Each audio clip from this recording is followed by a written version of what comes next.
હે રામે રામ ડાયરા ને રામ રામ. કેમ છે ડાયરો? મોજમાં?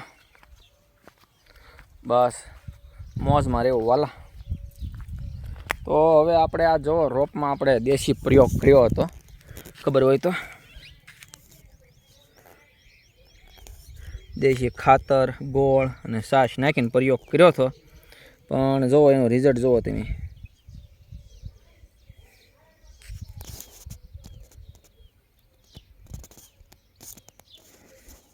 જો કેવો લીલો ઊભો છે, એકદમ લીલો ઊભો રોપ. ને આમાં કાંઈ ઘટે નહીં, ઉરિયા તો અડાડ્યું જ નથી. બસ આ દેશી ખાતર, છાશ, ગોળ એનો પ્રયોગ કર્યો હતો, પણ નહીં રિઝલ્ટ સારું લાગ્યું. ને બધો જો આમ લીલો છમ ઊભો, અને બબ્બે પાંદડા થઈ ગયો છે. 3 પાંદડે થવાની તૈયારીમાં છે, કેમ કે શેરડી નથી બળતી. નકર એમ થાય કે ખડની દવા છાંટવી. એ વખતે 2 દી થોડોક ઓલું થયું હતું કે યારો ઓલો થઈ ગયો રોપ, પણ એ આ ખાતર નાખ્યા પછી દેશી એવો લીલકાઈ ગયો ને. જો આમાં શું કાંઈ ઘટે જોઈ લો.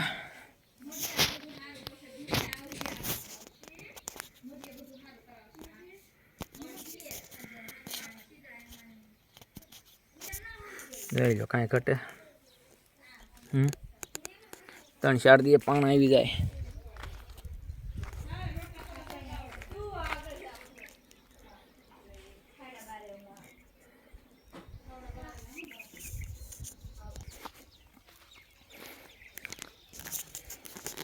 અને લગભગ 15 દી થાય તો સોપાયો થઈ જાય એવું લાગે, મારું અનુમાન કહે છે. 15 થી 20 દિવસમાં ત્યાં ઓલી સિંગ આખતર છે એ નીકળી જશે, એટલે કામમાં કામ થઈ જશે. જોઈ લો કેમ ઊભો ને રોપ. અને આ 4 કેરા છે ને આવડા, એ પાછું અલગ છે માયકો જ તે, પણ હવે અલગ વેરાયટી અલગ લાગે મને જોયામાં.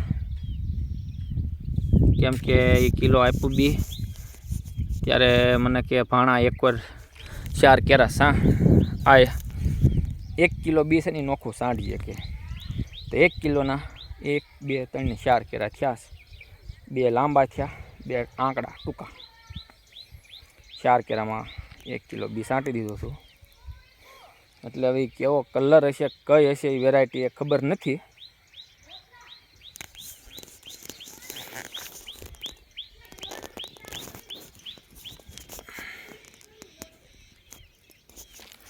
પણ સેમ આય કોઈ પાક્કું કે કદાચ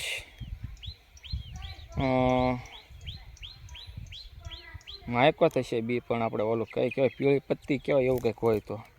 અને આ છે 883 ઉભડી ડુંગર થાય, ઉભડી. આમ પસ ગંગાની જેમ ગોળ ગાંઠની આ 883 ઉભડી થાય થોડીક. જો 5 કિલો બી નાખ્યું છે, એટલે 3-3.5 વીઘા સોંપાઈ જાય. મારું અનુમાન એવું કે, તમારું અનુમાન શું કહેશે કોમેન્ટ કરજો કે 5 કિલો બી છે એમાં કેટલા વીઘા સોંપાય ભો.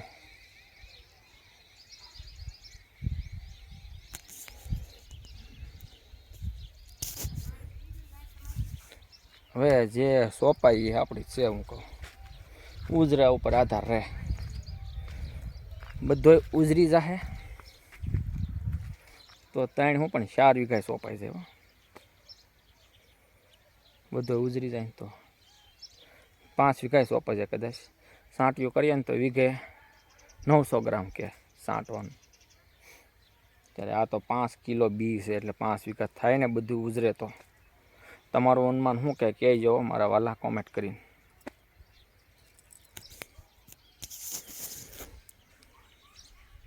રોપ કેમ છે જોઈયો હે, રોપનો ઉગાવો, પછી રોપની કોળ કેમ લાગે છે. રોપની કોળ